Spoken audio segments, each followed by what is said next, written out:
Est-ce que ça vous dit de connaître le vrai secret des traders, le vrai secret des investisseurs? Alors, vous allez voir qu'il y a beaucoup de choses, mais il y a surtout un sujet que je voulais souligner aujourd'hui, et ce sera tout le sujet de cette vidéo. Puis on aura aussi les rubriques habituelles, que sont évidemment les indices, ainsi que les valeurs que vous m'avez demandé d'étudier. On est spécial France en ce moment, et on terminera évidemment avec les pépites. Voilà, ce sera tout le sujet de ce 83e épisode de l'Hebdo de Ricardo. C'est juste après le générique.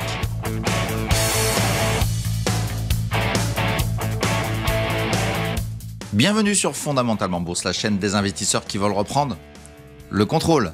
Et aujourd'hui, on va prendre le contrôle de, pour les petits nouveaux évidemment, de comment on fait pour être le meilleur, quels sont les secrets qu'on peut avoir pour pouvoir devenir meilleur pour soi-même, peut-être tout simplement, pas être le meilleur, mais meilleur que ce qu'on a été.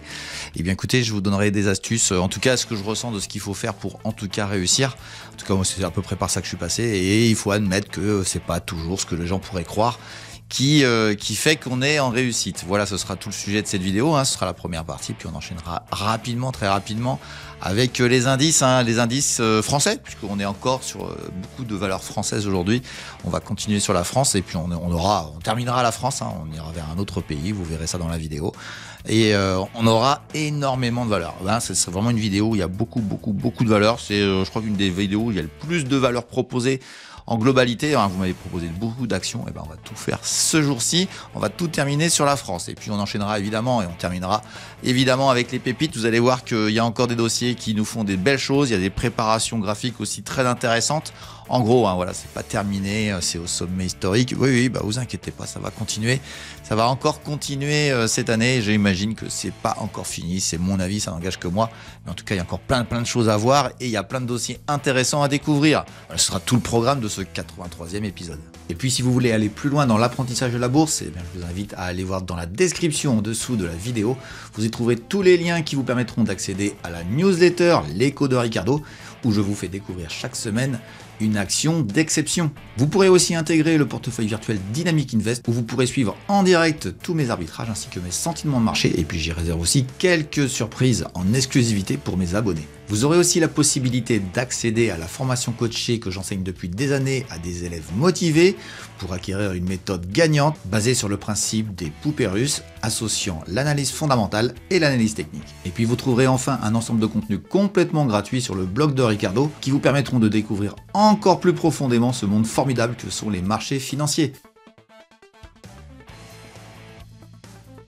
Voilà, puis pour compléter cette information, comme d'habitude, je vous mets ici, je vous mets le portefeuille long terme Dynamic Invest. Alors la courbe orange, celle qui est en dessous, plus 42, plus 41,9 exactement. Voilà, on a encore pris 3 ou 4% cette semaine sur ce portefeuille-là. C'est un des portefeuilles du service Dynamic Invest.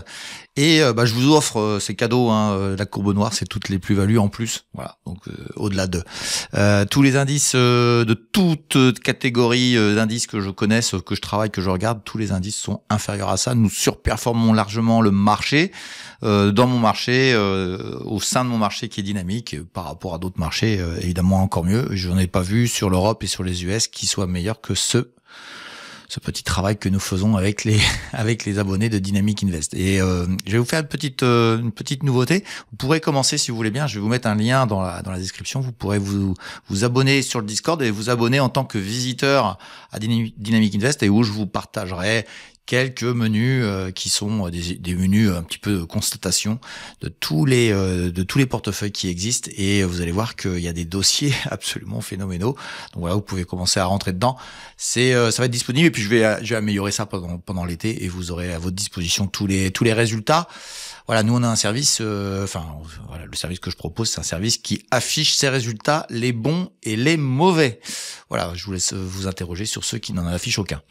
Et je peux vous dire qu'il y a beaucoup de gens qui surveillent au sein du service si je ne triche pas avec les chiffres. Et je peux vous jurer que j'ai pas besoin. Absolument pas besoin. On va parler du secret des meilleurs. Le secret des meilleurs, c'est le titre de cette vidéo. Et je voulais vous parler d'un truc là qui m'a intervenu, qui m'a interpellé quand j'ai fait la préparation des graphiques que vous allez voir juste après. Beaucoup, ils sont très nombreux et très intéressants, avec des situations techniques très très très sympas, et où souvent je vous présente des graphiques et je vous ai pas expliqué le pourquoi je fais ça et quelle est la raison. Et on va dire les traders, alors Après, ça dépend de la longueur de temps que vous êtes investi dans la valeur, hein. Le trader, c'est plutôt court, l'investisseur, c'est plutôt long. Et moi, je suis un peu entre les deux, à vrai dire. Je prône un peu entre les deux. L'investissement dynamique, qui est un peu une combination des deux, mais bon, tous les gens qui sont dans le service pourraient vous l'expliquer. Mais bon, voilà, c'est à vous de voir si vous voulez rentrer.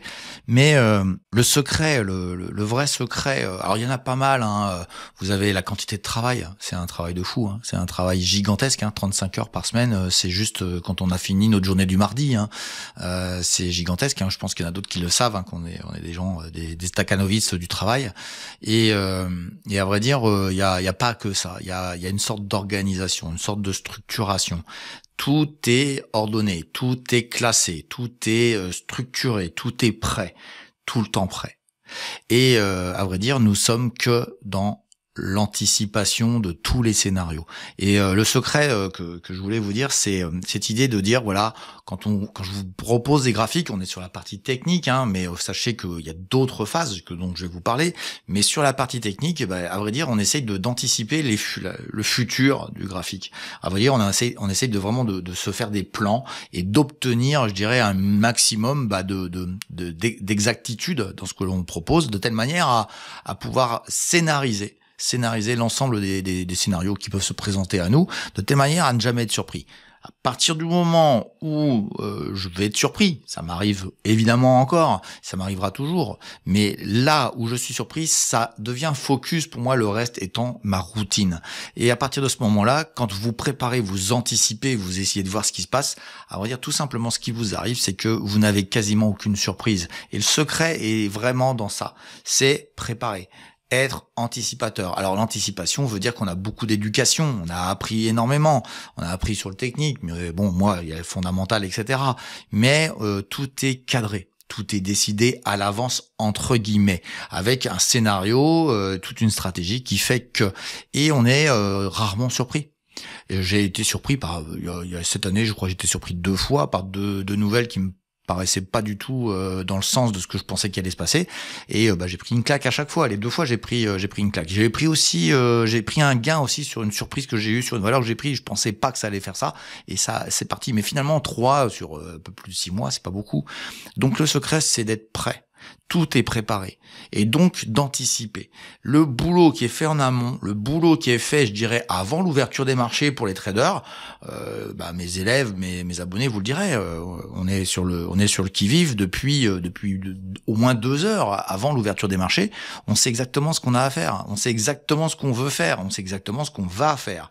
Et à partir de ce moment-là, si vous comprenez ça, vous allez comprendre que le temps dans lequel nous vivons n'est pas un temps où on regarde des graphiques, à vrai dire, on constate les graphiques, mais il est avant la séance de trading, pour ceux qui font du trading, mais aussi pour les décisions d'investissement, c'est la même chose. On va savoir à l'open, à l'ouverture, ce sur quoi on s'intéresse, quel dossier, et on va avoir eu de la lecture, on va avoir travaillé le dossier de telle manière à être bien sûr que tout est cadré de telle manière à ce qu'on fasse le moins d'erreurs. Et c'est pas facile, hein, parce que évidemment le marché lui peut avoir des décisions différentes, mais j'en suis arrivé à un point où en faisant ça, on se retrouve dans une situation où contrairement à vous peut-être qui êtes nouveau sur les marchés avec beaucoup d'émotions positives ou de l'émotion négative, moi j'en ai plus. C'est un travail où je gagne, je perds peu, je gagne beaucoup, et tant que je fais ça, à vrai dire, je monte. Alors ça peut être dans un espace-temps très relatif, hein, mais globalement c'est ça qui se passe. Et finalement, moi je suis assez calme par rapport au marché. Je suis jamais en phénomène de panique. Je suis toujours dans l'aspect décisionnel. Et de toute façon, ce qui s'est passé, je peux pas revenir en arrière, hein. Si je sais que les marchés vont ouvrir à moins 10%, de toute façon, je pourrais rien y faire, hein, parce que on est vraiment en train de subir tous les événements. Donc, on est juste à chercher, entre guillemets, la vérité. Et moi, ma vérité, elle est à travers une préparation qui est absolument, mais tous les élèves de la formation vous le diraient, au niveau fondamental, qui est vraiment pléthore. Mais bon, c'est mon boulot, hein, voilà, moi je leur partage ce que je fais, donc ils ont beaucoup moins de travail parce que eux bossent à d'autres choses, hein, ils ont leur propre vie professionnelle. Mais voilà, moi je fais ça pour les gens qui sont professionnels, hein. J'ai beaucoup de cadres, de chefs d'entreprise qui font cette formation, et quand ils arrivent au bout du processus, ils ont les outils qui leur permettent d'avoir à disposition en un clic. Alors j'exagère un peu, en un clic c'est un peu facile de dire ça, mais en très peu de temps ils ont une vision globale de tout l'environnement dans lequel on est, et une vision aussi de quelles décisions on va prendre très rapidement. C'est-à-dire qu'ils savent normalement approximativement à 99% ce qu'ils vont faire ou ne pas faire avant le démarrage des marchés. Et à partir de ce moment-là, c'est une formation qui les prépare à ça et qui fait que ces gens-là, je dis pas qu'ils sont les meilleurs, mais ils peuvent devenir les meilleurs. Et c'est là où c'est intéressant. Je dis pas que je suis le meilleur, de très loin. Il y a des gens qui sont bien meilleurs que moi. Mais en tout cas, d'être le meilleur selon moi, selon mes convictions, selon ce que je veux faire, moi, je trouve que c'est quand même très, très intéressant. Et à partir de ce moment-là, je vous aurais fait un grand pas en avant quand vous aurez compris ça. Il faut être prêt, il faut avoir anticipé. Et si vous anticipez, vous verrez que vous aurez des gains dans la sérénité qui vous feront pas faire d'erreurs. Et ça, c'est très intéressant. Actuellement, j'ai une valeur qui monte très très fort. Je suis serein parce que j'avais entre guillemets perçu ça. Et on verra bien quand techniquement il y aura des choses. On verra bien quand il y aura des signaux qui me diront que le dossier en a terminé. Mais pour l'instant, il monte très fort.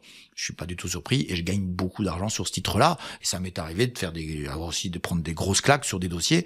Et j'ai vu avant l'ouverture que de toute façon j'allais en prendre une. Et ça veut dire que je comprends ce que les marchés vont faire avant même qu'il y ait l'ouverture. Et ça m'a fait avancer dans l'idée de compréhension des marchés. Et donc avec une sérénité. Je perds, je gagne, mais je suis serein par rapport à ça. Je suis pas dans l'émotion, ça m'évite de faire des bêtises. Et ça, je peux vous certifier que c'est ça qui m'a fait gagner dans le temps. Voilà, donc c'est ça le secret, je trouve, le plus important. Il y a du travail, il y a bien d'autres choses, mais je trouve que le plus important, c'est ça. C'est que quand on regarde bien tous ceux qui réussissent, ils ont tous une stratégie, une rigueur, tout un processus qui est très, très travaillé, beaucoup de travail, mais aussi la capacité à avoir organisé et structurer l'anticipation qu'ils veulent avoir sur les marchés, et c'est ça qui fait que, et entre nous, tous ceux qui jouent au graphique, les petits bâtonnets verts et les petits bâtonnets rouges, alors je dis pas qu'il y a rien à y faire puisque je fais aussi du graphique, mais c'est très réducteur parce qu'il y a vraiment un gros travail qui n'est souvent pas très souvent expliqué, qui est sur la préparation de ça. Quelle que soit votre stratégie, quel que soit votre environnement, vous devez anticiper, être un maximum dans l'idée d'anticiper, et le matin, avant l'ouverture, si vous êtes sur les marchés européens comme moi, vous devez tout savoir ce qui doit se passer, tout savoir ce qui va se passer, et s'il y a une valeur qui part à la baisse très fort, violemment, et que vous l'avez pas vue, vous avez fait une erreur. Voilà, j'espère que vous avez apprécié ce petit billet, j'espère que vous apprécierez aussi la suite de la vidéo. Donc on va pas faire de macroéconomie, il y avait très peu de macroéconomie, donc on va pas vous ennuyer avec ça. On va basculer directement sur les indices, on va faire une grosse partie indicielle, en tout cas la France, puisque c'est la France qui est encore le sujet actuel. Et puis on aura très rapidement un basculement vers la partie des actions. Alors les actions, je crois que c'est une des vidéos où il y a le plus d'actions proposées, et il y a j'ai trouvé que quand j'ai préparé cette partie-ci, puisque je l'ai déjà enregistrée, on va dire j'enregistre à l'envers, j'ai donné beaucoup d'astuces, beaucoup de petites astuces sur quasiment tous les titres, de telle manière à ce que vous ayez de l'éducatif qui est associé à une analyse graphique. Et puis évidemment, j'ai mes avis caustiques parfois, comme d'habitude, voilà, mais je pense que c'est pour ça que vous écoutez cette vidéo, c'est parce que je dis peut-être pas tout ce que les autres disent, qui est parfois un peu trop édulcoré. Voilà, j'espère que vous allez apprécier la suite de la vidéo. On attaque tout de suite les indices. On va aller voir ce qui s'est passé cette semaine. On est à la clôture des marchés européens, donc les US sont encore ouverts, et on va regarder ça tout de suite. C'est parti. Et voici donc notre CAC 40 préféré qui, en juillet, pas mal. Juillet, c'est plutôt un mois correct, juillet, généralement. Donc on a une remontée avec une mèche qui s'est mise en place. On va aller voir en hebdomadaire tout de suite parce que c'est plutôt là que ça se passe. J'ai pas grand-chose d'autre à rajouter. On n'est pas très loin des sommets historiques, mais voilà, ça patauge un petit peu dans la small, toujours dans une zone un peu perdue depuis plusieurs mois. Et j'espère que ça va bouger parce que sinon ça va être vraiment pénible pour les gens qui sont traders sur cet actif. Et qu'est-ce qu'on voit en hebdomadaire? Hop, on a cassé cette fameuse résistance que je trouvais pertinente ici, on l'a cassé, on est passé au-dessus, on a été chercher le niveau à peu près de 7950 et là ça a buté, c'est reparti vers le bas assez violemment. Donc je trouve que mon scénario est un peu obsolète maintenant sur cette oblique. Alors on va peut-être la laisser encore une petite semaine, on va la passer en vert, puis la réduire un petit peu, parce que je trouve qu'elle est, ce serait bien que ça rebondisse dessus, que ça reparte. Ça voudrait dire que là on est bullish et qu'on oublie cette zone un peu de distribution. Ici par contre ça a frotté, donc je dirais que le niveau de frotti-frotta, il est plutôt autour de 7920, et on va le marquer là aussi, on verra bien s'il est efficient dans le futur. Voilà, donc on verra bien, puis ça je dirais que on va l'enlever, ça n'a plus raison d'être. Voilà, donc pas gagné parce que ça peut faire un truc ici, revenir, redescendre peut-être à 7005 et repartir ensuite et osciller encore. Hop, je pousse, voilà, hop, je vous agrandis et ici comme ça, peut-être pour réaccélérer en fin d'année, peut-être. Moi, je pense pas que l'année soit si mauvaise que ça. Je trouve qu'il y a beaucoup de choses qui ont été pricées négatifs et le marché est pas spécialement négatif, donc je pense qu'il y a des bonnes choses qui reviennent vers nous. C'est mon avis, ça n'engage que moi. Et puis comme on est que la France, beaucoup de France en ce moment, on va faire un tour des small et des mid aussi françaises. Et voici le CAC Mid and Small, donc les mid et les small, donc les petites et les moyennes. On n'est pas loin de la résistance mensuelle qui est ici, qui à mon avis sera pertinente. Et on va aller voir en hebdomadaire, vous allez voir que mon scénario est pas encore réalisé, mais on a des chances de le faire. Et voilà donc la semaine qu'on vient de vivre sur les marchés, avec pareil, un petit repli sur la fin de semaine, mais globalement on a monté. Et je vous ai dit que ici ça frotterait, peut-être le gap qui est ici aussi qui pourrait gêner. Alors est-ce qu'on va y aller directement ou est-ce qu'on va y aller par une petite correction pour repartir? J'en sais strictement rien. J'ai envie de vous dire que c'est le marché qui décidera ça, mais bon voilà, on est passé au-dessus de cette résistance qui a claqué, on a travaillé dessus puis on a accéléré, donc je pense qu'on va jouer maintenant ici pour peut-être ensuite accélérer beaucoup plus tard. Moi, je trouve qu'il y a encore du potentiel très important sur les mid et les small françaises, donc pourquoi pas. Mais réaccélération française, comme je vous le disais, ça fait 2-3 semaines. C'est pas un hasard que je vous fasse un sujet très long depuis plusieurs semaines sur les françaises. Je trouve que ça revient en force. Puis je vous mets un petit scénario, peut-être ça qui va se passer. Peut-être une latéralisation avant de réaccélérer, ou alors d'aller chercher un peu plus loin. Mais bon, voilà, ça bute. Est-ce que ça ira chercher le 14 400? On verra bien. Et moi, j'aimerais bien quand même que ce gap soit bouché et on serait autour de 14 700. On a 14 100, il y a quelques points à les gratter, mais bon voilà, faut pas trop en demander au marché. Il a déjà fortement accéléré, j'en ai déjà parlé depuis quelques semaines sur ce sujet-là. Allez, on enchaîne tout de suite avec les small pour finir le Tour de France. Alors concernant les small, écoutez, le CAC small, le CAC S, voilà, le mensuel il est comme ça. On est en train de travailler peut-être cet oblique, donc ça peut faire une pause, peut-être refaire un pullback sur le 13 000, ça ferait quand même une baisse de 3-4%. Mais on va aller voir en hebdomadaire, vous allez voir que c'est beaucoup plus clair. Et en hebdomadaire, on est sur presque une bougie d'incertitude, une mèche en bas, une mèche en haut, on sait pas trop, ça travaille ici. Oh, j'ai envie de vous dire que c'est bullish, toujours, même si ça corrige. Alors, qu'est-ce qu'on pourrait tirer comme oblique pour pouvoir dire qu'il y a un support qui pourrait se mettre en place? C'est encore un peu tôt. Je trouve que c'est quand même vous voyez, c'est absolument impressionnant. Je dirais qu'on va faire ce scénario-là, mais j'en suis pas bien sûr. Et hop, voilà, j'ai fait un petit couloir haussier. On aurait tapé dans une borne haute. C'est pas impossible, je trouve ça a de la pertinence, je sais que c'est original, mais bon, ça me paraît tout à fait possible. Et donc recorriger, aller rechercher, ça serait pas mal la semaine prochaine, aller rechercher le 13 000 pour rebondir, là aussi 2-3 points de baisse, ça ferait pas de mal, ce serait une hausse assez construite et assez intéressante qui me permettrait de dire que voilà, je suis assez positif continuellement. Donc passer par du négatif pour rebondir et dire que c'est bien construit, c'est un peu surprenant, mais c'est un peu comme ça que ça se passe sur les marchés financiers. On va aller voir les Américains ce que ça donne, ils n'ont pas encore clôturé. On va aller voir ça tout de suite. Alors pour l'instant sur le Russell 2000, les valeurs small américaines, strictement rien à dire. C'est un peu en tergiversation cette semaine. Voilà, ça gigote, on est en train de réfléchir. Donc voilà, ça va peut-être redistribuer un petit peu, peut-être une petite pause. Après, autant de hausse ne fera pas de mal à l'ensemble des marchés. Allez, on va aller voir le Nasdaq 100 pour terminer le tour des marchés qui nous intéresse. Et donc on est toujours en dessous cet oblique sur le Nasdaq 100. Moi j'ai dit qu'on allait la casser, donc voilà, j'ai peut-être tort. En tout cas on frotte dessus, on s'y frotte et il n'y a pas de mouvement comme ici par exemple. Vous voyez, ici ça c'était clair, c'était un mouvement de correction. On y est revenu. Là aussi il y a un deuxième mouvement qui disait c'est bon, je veux plus monter. Et hop là c'est parti à la baisse. Là on l'a pas. Donc pour l'instant ça me donne encore raison. On verra bien dans le futur, on va pas non plus tirer des plans sur la comète plus que ça. Moi je trouve que ça pourrait monter encore plus haut. Surtout si Trump trouve des accords qui sont divers et variés. Je rappelle quand même que les tarifs douaniers, c'est pour avoir de l'argent qui rentre dans les caisses de l'État américain pour justifier la dette. Et si ça justifie la dette, les marchés monteront. Voilà tout ça. C'est tout simple. Voilà. Mais je trouve que les taux d'intérêt américains sont assez élevés. Je fais pas de macro cette semaine, mais je trouve que les taux montent fort un peu partout et c'est peut-être une bonne raison pour faire corriger un peu les marchés. On verra bien dans le futur. Donc voilà, j'ai fait à peu près le tour de ce que je voulais faire. La France, les États-Unis. On fera d'autres pays, on fera l'Europe entière. On reviendra dessus dans d'autres émissions. Alors, on était très focus sur la France. On va rester focus sur plein de valeurs que vous m'avez données à étudier. Et voilà, j'ai pris un grand plaisir. C'est assez long, hein, vous allez voir, c'est une vidéo assez longue. Mais voilà, moi je me gêne pas à faire des gros contenus parce que il y a beaucoup de gens qui sont intéressés. Puis je vois que vous suivez beaucoup. Il y a les pics horreurs, mais il y a aussi beaucoup de gens qui suivent tout. Il y a énormément d'éducatifs. C'est vraiment une des plus éducatives que j'ai faites sur plein de petites astuces que je vais vous donner au fur et à mesure du temps dans cette deuxième partie de la vidéo. Et puis on va parler évidemment des pépites. Il y a eu des beaux rebonds, des belles accélérations cette semaine. Oui, sommet historique pour tout le monde. La question à 10 balles, mais je crois que vous connaissez déjà la réponse. Voilà, allez, on va aller voir tout ça. Que des actions.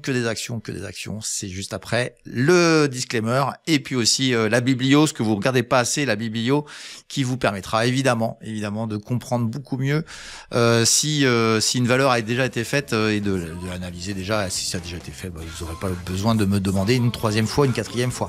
Allez, on bascule tout de suite vers ça, juste après tous ces petits bonbons. Allez, c'est parti. Le contrôle, fondamentalement bourse. Le petit disclaimer qui permet de voir que je ne suis pas un conseiller et que tous les graphes que je vous présente sur tous les actifs ne sont ni des conseils d'achat ni des conseils de vente, mais juste mon avis. Alors pour profiter de toutes les informations qu'il y a avec la biblio de Ricardo, et sur l'année 2023 il y a eu plus de 300 valeurs étudiées, eh bien vous allez sur la chaîne par le biais du menu YouTube, voici juste devant vous. Et vous allez dans la barre de recherche trouver votre chaîne préférée fondamentalement bourse. Elle apparaît assez rapidement, vous cliquez dessus et vous arrivez dessus ici. N'oubliez pas de vous abonner en cliquant ici et activer la petite cloche qui va bien, de telle manière à ce que vous puissiez avoir toutes les notifications de toutes les vidéos qui sortiront dans le futur. Ensuite, vous cliquez sur la chaîne et vous arrivez sur le menu de la chaîne et vous allez cliquer sur la petite loupe qui est ici pour y mettre la valeur que vous recherchez. On va prendre l'exemple de la meilleure valeur de l'année dernière, de 2023, qui est Redelphi. Et vous cliquez et vous voyez qu'apparaissent les deux vidéos sur lesquelles Redelphi a été cité. Voilà comment vous pouvez trouver toutes les valeurs qui vous intéressent dans la chaîne. Vous pouvez aussi taper le code de la valeur, c'est beaucoup plus fiable. Une faute d'orthographe est vite venue. Voilà, n'hésitez pas non plus à regarder la date à laquelle a été faite la vidéo. S'il y a plus de 3 ou 4 mois, vous pouvez me demander une mise à jour. Voilà, je vous laisse maintenant à la vidéo et profiter des nouvelles valeurs que nous étudions tout de suite. Voilà, puis je rappelle que je ne fais que des valeurs éligibles au PEA dans toute l'Europe. Et pour ce qui est des brokers associés à cette stratégie, les meilleurs, vous avez un article qui est à votre disposition dans le site internet. Vous avez tous les liens en description et vous pourrez lire ce que je pense des brokers et vous allez apprendre beaucoup de choses sur certains qui sont peut-être pas ceux qu'il faudrait avoir. Alors on va enchaîner si vous voulez bien avec non pas un broker, le sponsor de la chaîne, c'est le meilleur site d'information boursière qui soit, c'est Zone Bourse. Je reçois beaucoup de félicitations de la part de gens qui me disent ouais, t'as vraiment le meilleur, c'est très sympa et on va parler comme à chaque fois au lieu de décrire à chaque fois tous les mérites de ce super site. Je donne toujours une petite astuce et je vais vous en donner une sur l'information boursière, des informations qui pourraient vous donner des idées d'investissement sur des valeurs parce que tout simplement c'est d'abord un site d'information et vous allez voir qu'il y a énormément d'articles à trouver et ils sont très simples à trouver. Faut-il aller regarder rapidement sur les bons menus. Allez, on regarde ça tout de suite et je vous donne une nouvelle astuce sur Zone Bourse. Allez, c'est parti. Donc tout simplement quand vous allumez quand vous rentrez sur Zone Bourse, vous arrivez tout de suite sur cette mire ici avec pas mal d'informations. Donc vous avez le point hebdo qui est ici, mais ce que je voulais vous dire, c'est les articles qui sont ici. Il y en a un sur Exaï où on en a parlé la semaine dernière. Je vous avais donné un plan d'ailleurs à 80 €, d'acheter à 80 €, on est à 94. On est passé par 80 et on est remonté à 94, plus 17%. Petite parenthèse au passage. Mais vous avez surtout des informations sur pas mal d'actions et pas que des françaises. Là, on a Exaï en France, mais ici on a l'action préférée, le clap de fin de Carmat. Tiens, Carmat, une des valeurs de l'indice CHU. Hop, c'est fini, merci, au revoir, terminé. Vous avez tout perdu, voilà. Et puis on peut enchaîner aussi sur des valeurs d'autres pays. Alors ouais, vous connaissez pas cette action-là, Gerresheimer là, mais je la connais. C'est une valeur allemande à vrai dire. Et il y a BMW, on descend un peu plus bas. Tiens, il y a Kongsberg, une valeur de l'armement. Tiens, on va aller voir vite fait. Et il y a toute une explication sur l'armement, etc. Je vous laisse voir le graphique là. Regardez bien comment c'est en train de se prendre une bonne claque. On était à 400, on est tombé à 320. Bon, j'avais un peu dit ce que je pensais du monde de l'armement et je pense que de très gros effet, c'est comme un dossier qui a fait x10 depuis le début de la guerre en Ukraine. Les chiffres, eux, ont pas fait x10. Donc je vous laisse deviner ce que je pense de l'histoire. Et à mon avis, c'est pas fini la dégringolada sur le... Voilà. Et vous avez des articles. Donc là, j'ai cliqué, à vrai dire, je suis arrivé sur un article concernant Kongsberg. C'est une valeur norvégienne. Vous allez voir qu'on en reparlera dans pas longtemps de la Norvège. Et Kongsberg, à vrai dire, vous avez un article qui a été écrit ici, que vous pouvez défiler et lire, et qui vous apprendra beaucoup de choses. Si on revient sur la mire précédente, Voilà, on a Exaï. Vous allez savoir pourquoi Exaï monte comme ça. Alors moi je le savais un petit peu, mais j'avais pas vu. Enfin bon, j'ai dit que je l'avais raté. Hein. Mais Exaï, à vrai dire, c'est une boîte qui fait des drones sous-marins. Bah, je peux vous dire que en ce moment dans la mer Noire, les drones sous-marins sont en train d'exploser sont vendus aux Ukrainiens qui eux les exploitent pour détruire la marine russe. Et donc voilà pourquoi Exaï caracole entre guillemets en bourse. Donc vous avez parfois des réponses à vos questions. Et ça c'est très intéressant pour votre éducation financière. Franchement, Zone Bourse est largement suffisant. Si vous lisiez tout ce qui sort, je peux vous jurer que vous êtes sacrément occupé dans la journée. Donc, on va dire déjà, alors peut-être qu'il y a d'autres médias intéressants, mais eux sont très, très intéressants sur beaucoup de sujets. Puis sur le monde des actions. Le monde des actions qu'on va enchaîner tout de suite, après avoir juste expliqué une chose, c'est que vous pouvez vous abonner. Vous avez tous les liens dans la description. Voilà, c'est la petite page de pub pour Zone Bourse. Dans la description, vous pouvez vous abonner immédiatement. Vous avez 3 forfaits différents payants. Il y en a un Access qui est pas extraordinaire. Il y a le Premium que je vous préconise en débutant. Mais ceux qui veulent rentrer rapidement dans le vif du sujet, dans la totalité de ce qui peut se faire sur Zone Bourse, moi j'ai les deux, donc je peux comparer. Le troisième est quand même très intéressant et beaucoup plus cher aussi. Mais vous avez le Premium, donc qui est intéressant. Et puis l'expert qui est vraiment le sommet de ce qui se fait, avec une aisance de fonctionnement qui est très très importante. Voilà pour Zone Bourse, voilà pour la petite pub, et je suis rémunéré pour ça. Voilà, je vous souhaite tous une bonne suite de vidéos avec les actions. On continue sur les actions. Évidemment que Zone Bourse, moi, me sert énormément. Et on va aller voir ce que vous m'avez proposé. On va regarder les graphiques sur Zone Bourse. Tout est sur Zone Bourse. J'ai pas besoin de logiciel. Tout est sur Zone Bourse aussi sur ce sujet-là. Et vous allez voir qu'il y a grosse diversité totale d'actions. C'est ça qui est intéressant. Je vois bien qu'il y a des petits nouveaux sur la chaîne. Ils connaissent pas trop, pas tout ce que je fais. Mais en tout cas, ce qui est certain, c'est qu'il y a beaucoup d'éducatifs. C'est vraiment, j'en ai fait beaucoup sur ce coup-ci. Et voilà, je vous souhaite tous une bonne suite de vidéos. Elle est longue celle-ci, mais c'est pas très grave. Il y a des gens qui adorent lire ça jusqu'au bout. Tant mieux. Vous allez être servi aujourd'hui. Voilà, bonne suite de vidéos. Et puis on attaque tout de suite avec Philippe qui m'a parlé d'un dossier. Je suis un peu douteux quand même. Tu vas voir que je suis un peu caustique, mais il s'appelle Exaconta. Allez, c'est parti. Donc Exaconta, le voici sur très longue période. Donc voilà, c'est un dossier qui bouge pas vraiment. Enfin, il bouge pas vraiment. J'exagère un peu parce que entre 40, 41. Et ici, 190, on peut admettre quand même qu'il y a des choses qui se passent sur longue période. On est en 2013 et ici, on s'arrête en 2023, en 10 ans. Ça a quand même fait une sacrée augmentation. J'ai envie de te dire que ça te donne le sentiment que ça peut continuer. Ça fait 10 ans que ça monte, 10-12 ans que ça monte. Ouais, ok. Bon, tu vas voir que la fin est un peu caustique. Mais voilà, Exaconta, on est dans les cahiers. Et c'est Clairefontaine. C'est vraiment une boîte, je trouve, qui n'a pas d'avenir. Il n'y a pas de notion d'avenir. Donc c'est un dossier qui ne m'intéressera pas. J'ai envie de vous dire, il y a beaucoup de petits... J'ai déjà fait le dossier Exaconta. J'ai recherché, j'ai pas retrouvé, j'ai du mal noter le code.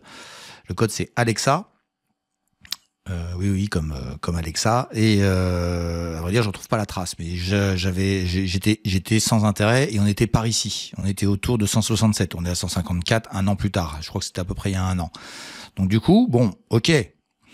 Moi, je veux bien qu'on me pose des questions sur ces dossiers comme ça, mais tu vas vite voir que quand je vois ça ici, déjà, ça m'interpelle de voir la liquidité du titre. Surtout que là, quand on voit sur le mois de mars 2009, par exemple, on a échangé 120 unités dans le mois. Je répète, 120 unités dans le mois. Sur ce mois-ci, là où ça s'effondre, on a échangé 185 unités. Donc, je te rappelle quand même que celui qui est ici, qui veut vendre, il n'a pas d'acheteur.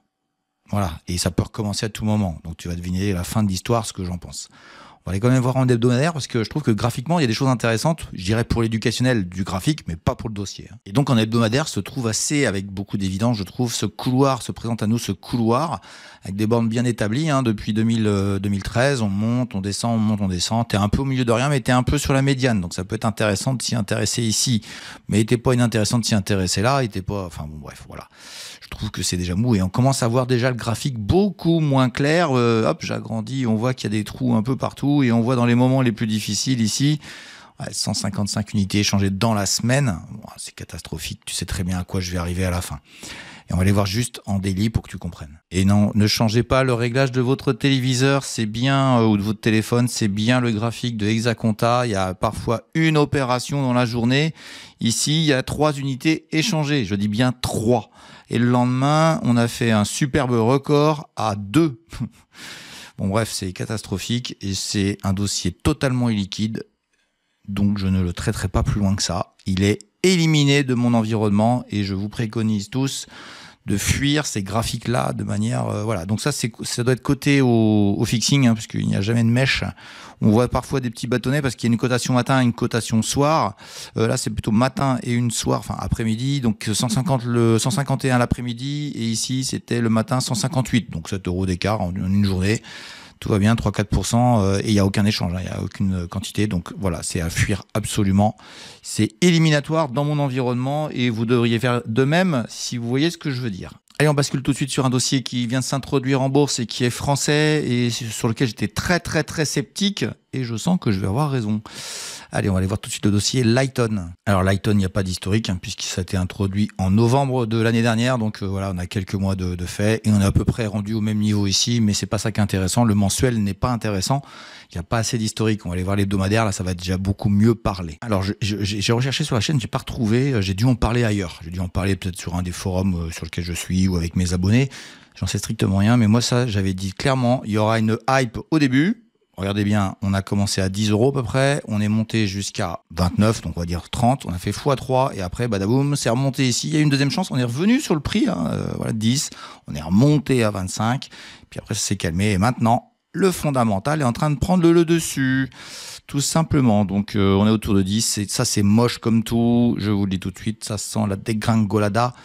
Et comme je l'ai pas retrouvé sur la chaîne, on va dire que j'ai dû le dire dans un de mes forums. On va dire que j'en ai jamais parlé sur cette chaîne, mais sachez que ce dossier-là, j'étais convaincu, c'était une hype, c'est survendu, c'est trop cher, ça n'a pas d'intérêt et ça va droit à la catastrophe. Voilà, c'est mon avis, ça engage que moi. Je rappelle que je donne aucun conseil, c'est mon avis.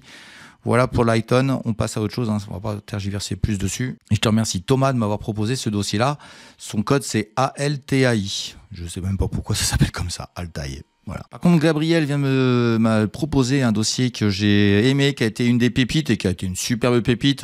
Fut un temps, mais que j'ai sorti des dossiers des pépites et bien en fût puisque ça s'est cassé la figure après. Le dossier s'appelle Française de l'énergie. J'étais fan au bon moment et je crois que j'ai été moins fan au bon moment aussi. Allez, on va aller voir FDE, on va aller voir ce que ça donne. Et voici FDE, la Française de l'énergie sur longue période. Moi, j'ai été fan du dossier ici. Et vous allez me dire, putain, mais c'est pas vrai. Si, je vous jure que vous trouviez l'historique, c'est par ici que j'étais fan et pam, ça a accéléré. Donc on était autour de 21, c'est monté à 68. J'ai dû le sortir plus ou moins par ici, autour de 50. Bon voilà, on va dire x2, x3. Dans les pépites, oui, hein, les pépites, ça cartonne, puis ça décartonne aussi parfois, hein, c'est retombé à 19, là ça remonte, mais on va faire l'analyse fondamentale après si vous voulez bien. Mais je voudrais vous dire que dans cette émission, on parle un petit peu d'anticipation et de scénario. Le scénario ici, pour moi, était assez clair, c'était techniquement clair, ça allait partir, et puis après j'ai mes astuces.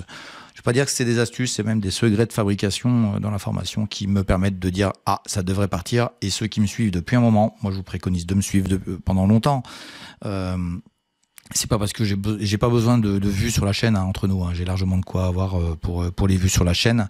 Et je n'ai aucune contrainte, même par mon sponsor Zone Bourse. Simplement, aujourd'hui, j'ai établi un process qui fait que j'anticipe pas mal de choses. Et la notion d'anticipation, comme vous l'avez compris dans cette émission, c'est quand même quelque chose d'essentiel. Et j'anticipe souvent. Et ceux qui me suivent depuis longtemps vous diraient non mais Richard, c'est souvent qui nous dit un truc et ça part dans les jours, dans les semaines qui viennent. Et c'est pas la hype de la vidéo que je fais qui fait ça.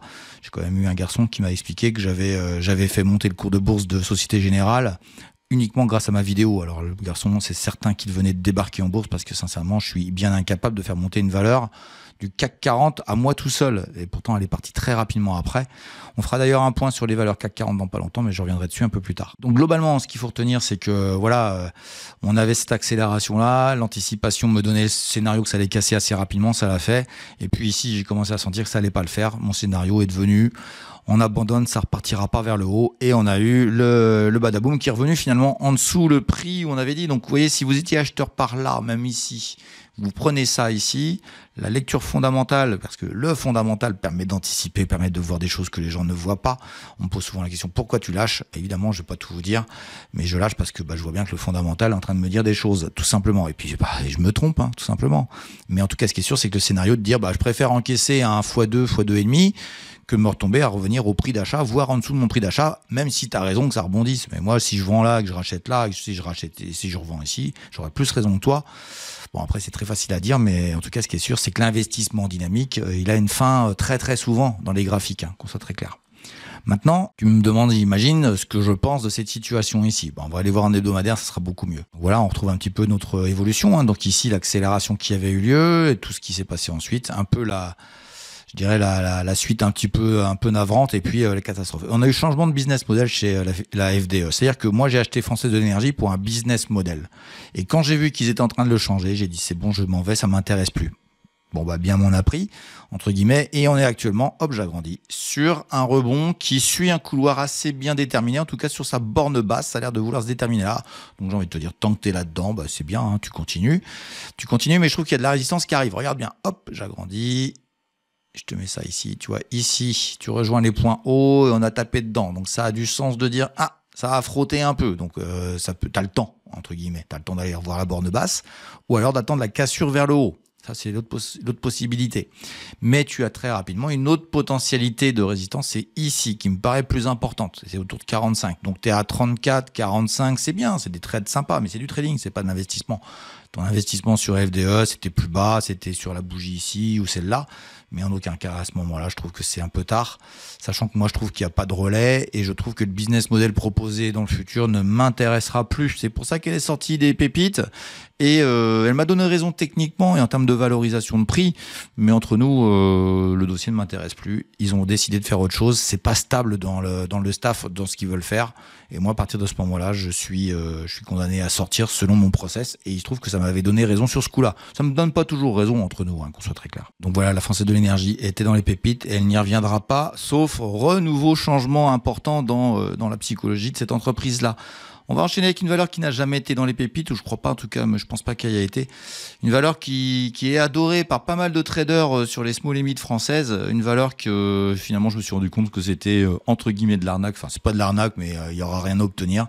Parce qu'ils annoncent toujours des choses et puis ils les réalisent jamais. Le dossier s'appelle Equinox et c'est Laurent qui me l'a demandé. Allez, on va voir Equinox tout de suite. Et voici Equinox sur à peu près 10-12 ans de cotation. Donc il y a une hype au début ici, hop, et ça c'est monté à 17, ça avait ouvert à 6,50.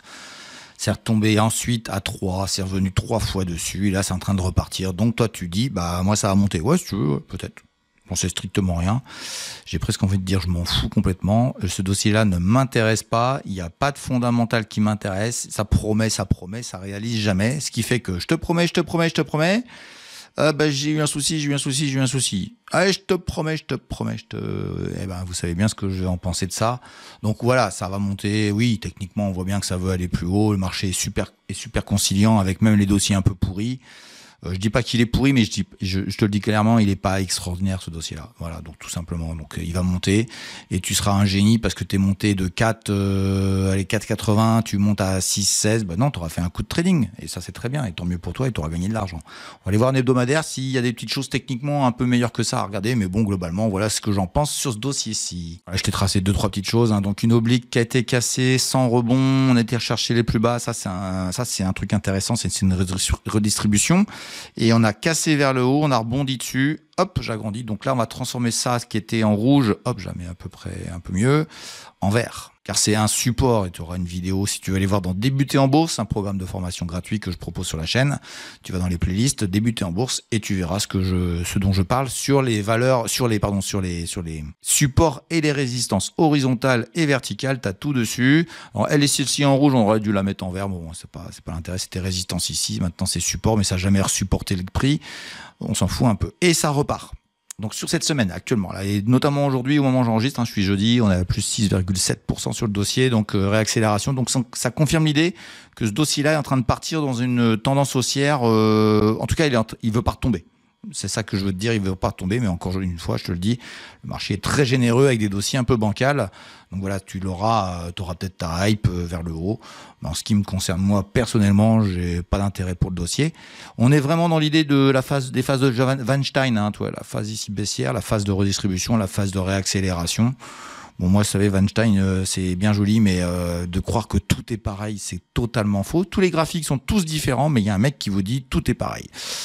J'ai un peu de mal avec ça aussi. Ceci étant dit, c'est très intéressant. Weinstein est très intéressant sur beaucoup de sujets. Et en tout cas, vous êtes moins bête de lire ce qu'il raconte. Mais en tout cas, comme je dis souvent, quel livre lire? Je vous donne ma réponse. Si j'avais eu des livres, si j'avais posé des livres devant les entreprises que j'ai été amené à sauver, je peux vous certifier qu'elles seraient mortes toutes les unes après les autres. C'est pas les livres qui sauvent les entreprises, ce sont les hommes et la volonté des hommes. Voilà, tout simplement. Voilà ma réponse à tous ceux qui me posent la question sur les livres à lire. Ceci étant dit, Weinstein a des choses intéressantes. Entre nous, ça vous donne pas quoi acheter, quand l'acheter et à quel moment l'acheter. C'est mon avis, ça engage que moi. Sur le sujet, les anticipations qu'on peut avoir sur des valeurs comme ça, c'est plutôt de faire. Le fonda, entre nous, c'est quelque chose de beaucoup plus intéressant que des techniques, des pseudo-techniques graphiques, qui sont des généralisations, alors que c'est pas du tout vrai. Vous voyez bien que tous les graphiques sont tous différents. Même si ici on a l'application de ce process, c'est pas du tout, c'est pas cher, donc ça va aller un peu plus cher. Ouais, ok, d'accord. Mais en tout cas, entre nous, moi, je préfère un dossier qui monte pendant 15 ans. Et c'est le fondamental qui le dit, c'est rien d'autre que le fondamental. Et c'est pour ça que je trouve que y a des livres un peu surfaits, entre guillemets, mais ils sont intéressants. Vous apprenez beaucoup de choses parce qu'ils ont des vérités. Le problème, c'est qu'il vous faut faire votre vérité.